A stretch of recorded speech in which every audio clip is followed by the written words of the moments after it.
आज हमारे साथ मौजूद है एक ऐसे सूफी गायक जिनकी गायकी न हमें ईश्वर से जोड़ती है बल्कि राष्ट्रीयता का भी पाठ उठाती है। जी हाँ, आप सबके पसंदीदा, मैं बात कर रही हूँ पद्मश्री कैलाश खेर। सर, बहुत बहुत स्वागत है आपका आज की खबर से। अभी हम सर देवभूमि उत्तराखंड में बैठे हैं, गंगा का किनारा है। तो सर, मैं पहला सवाल आपसे यहीं से करना चाहूँगी। सर, हमने आपकी गायकी बहुत सुनी है और हमें वो ईश्वर से जोड़ने का अनुभव देती है।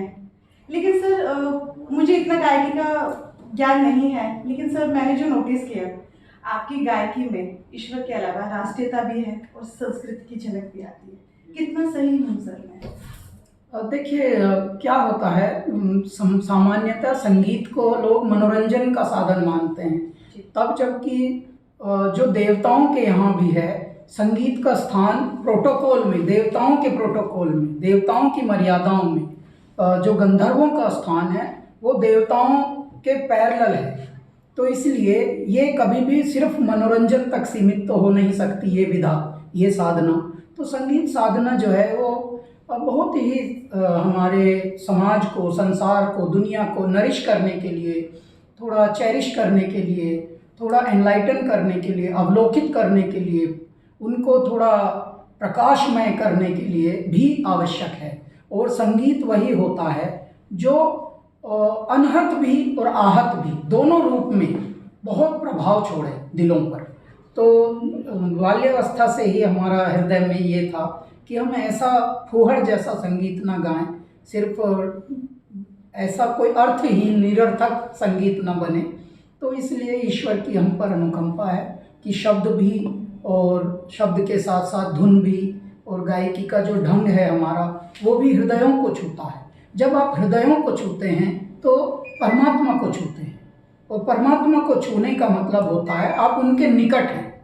जब आप ईश्वर के निकट होते हैं तो सामान्यतया आपसे गलत काम भी कम होते हैं। तो ऐसे में जीवन की एक शैली, जीवन की एक पद्धति, जीवन की एक सीख एक संगीत माध्यम से ही जुड़ी होती है।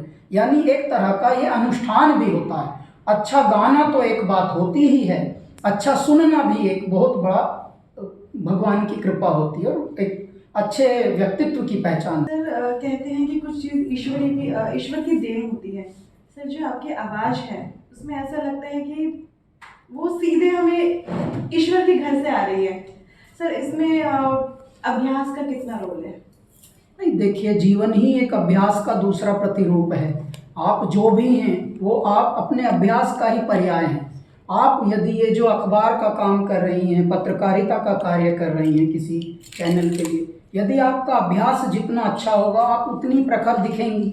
आप शब्दों में नहीं लड़खड़ाएंगी, विचारों में नहीं लड़खड़ाएंगी। जैसे अभी आप हमारे विचार सुनते सुनते मेस्मराइज हो गई थी, यानी अभिभूत हो गई थी, उसमें रम गई थी। तो आप दूसरा प्रश्न बोलने से पहले आपको समझ नहीं आ रहा था मैं कहाँ हूँ, कैसी हूँ। ये अनुभव से जुड़ेगा, अभ्यास से जुड़ेगा, ताकि आप अपने में भी रहें और खोए भी रहें। तो आप जितना करत करत बढ़त अभ्यासा जड़मति होत सुजान। सर, इसी आशा कामना के साथ कि जब भी सूफी गायन को याद किया जाए तो कैलाश खेर को हमेशा याद किया जाए। सर, बहुत बहुत धन्यवाद।